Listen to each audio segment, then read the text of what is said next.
Hi friends, I have a quick lesson for you today about writing a persuasive piece and then addressing it like a letter to the person you want to persuade.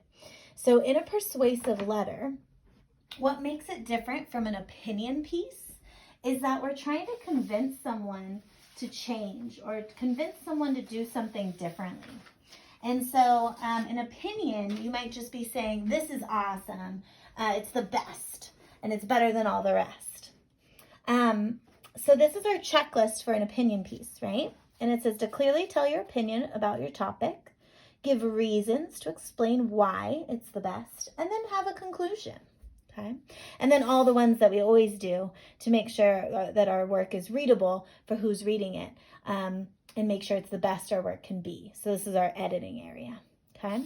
But for a persuasive writing piece, the difference that comes in is that you're trying to convince someone, like I said, maybe to change, to do something differently. And so we wanted to make the world a better place. And a lot of you may have written in the past about how to help keep the planet healthy. And I want to talk to you about how we can do that.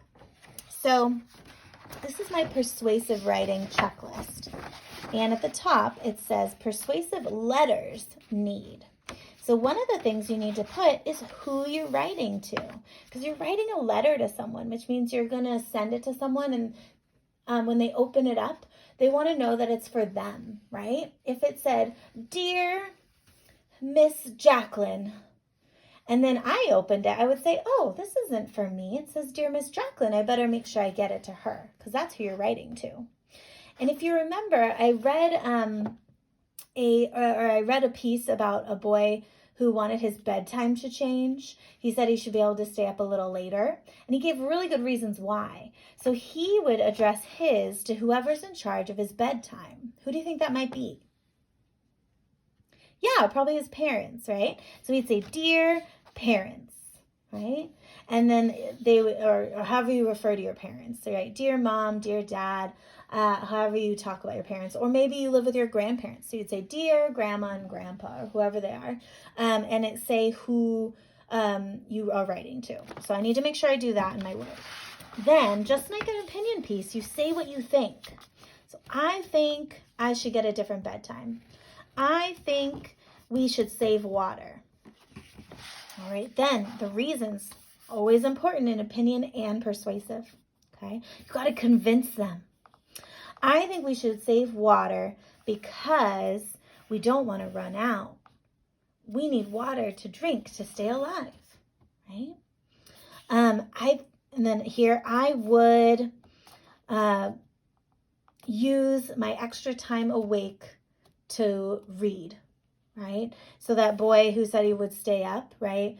He's not gonna go and eat ice cream with his time, right? And make sure he has all his sugar before bed, and then he really won't be able to sleep. That would be a bad choice, right? So he's convincing him with a good thing, like I would use the time to read and grow my brain. That's a great reason. All right, the next thing is to be polite, right? You don't want to yell and scream at people with your words, right? You're being bad by leaving the water on while you're brushing your teeth, right? We don't want to yell at people, okay? So you can use our please and thank you, which we'll learn about in Toolbox soon. So thank you for listening. Please make sure you save water, right? So say it in a nice way, and people will be much more open to doing it the way you're saying. And at the end of a letter, you always need to sign your name. So sign your name and say who it's from. So you can say, from Abel. Sincerely, Miss Carver.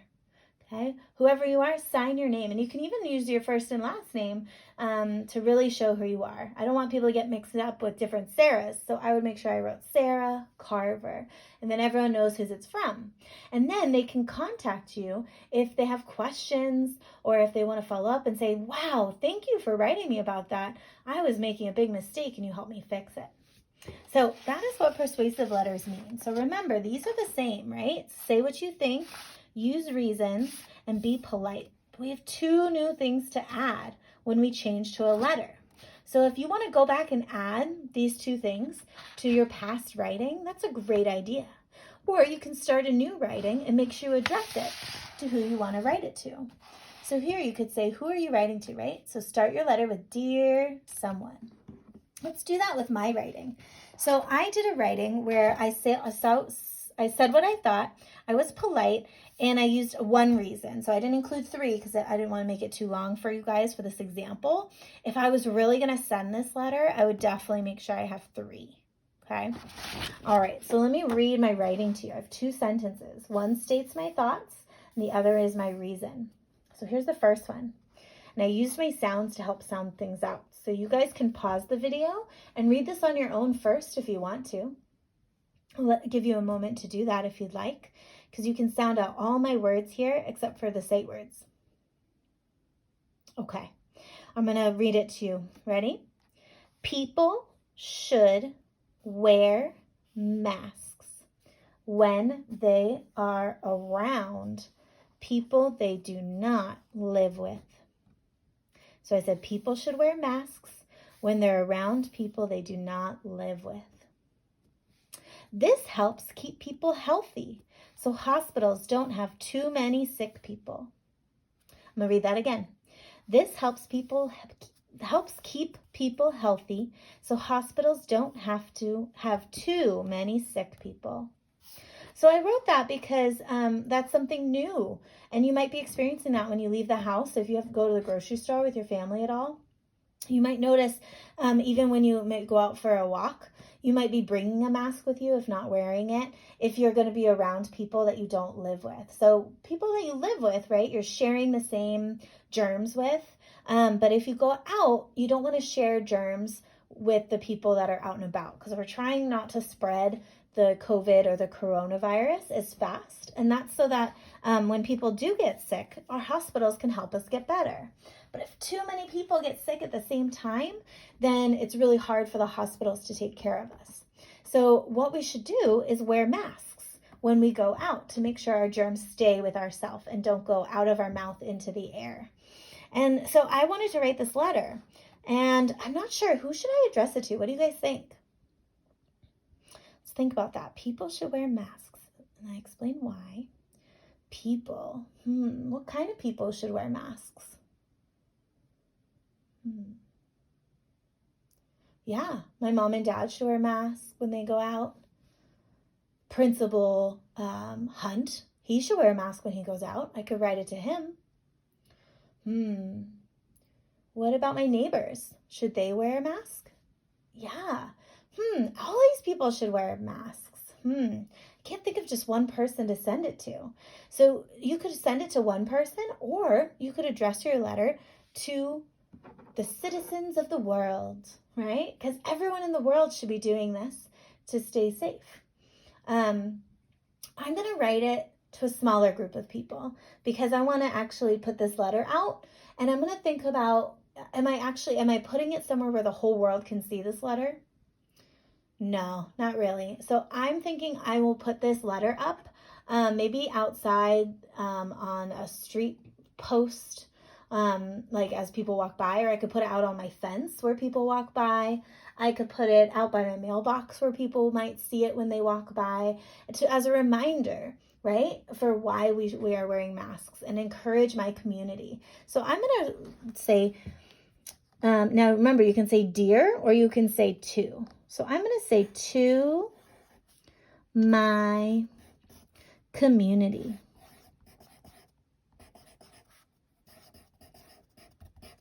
And then you either use a comma to show that that's the end of your addressing your letter, or you could do a colon. That's the 2 dots. 1, 2. So either one of those is okay. I'm going to use the colon. Usually when you use to, you use a colon. If you use dear, you say dear, the person's name, and then a comma. So dear is usually used when you're bringing it to 1 or 2 people. If you're addressing it to lots of people, then you might use to, and then the way of addressing that. So I'm saying my community. Now, my community is kind of like people, so I'm going to do capital. Do you see how I'm editing my work? It's okay if you make a mistake. You can go back and edit. Okay, I'm going to do all caps. To my community. So when people walk by, they're like, hey, I'm in your community. I need to read this letter. People should wear masks when they're around people they don't live with. This helps keep people healthy so hospitals don't have too many sick people to care for. I'm even going to edit my letter, friends. To care for. Oh, so good. All right, I feel like I should end with a fun thought, like, thanks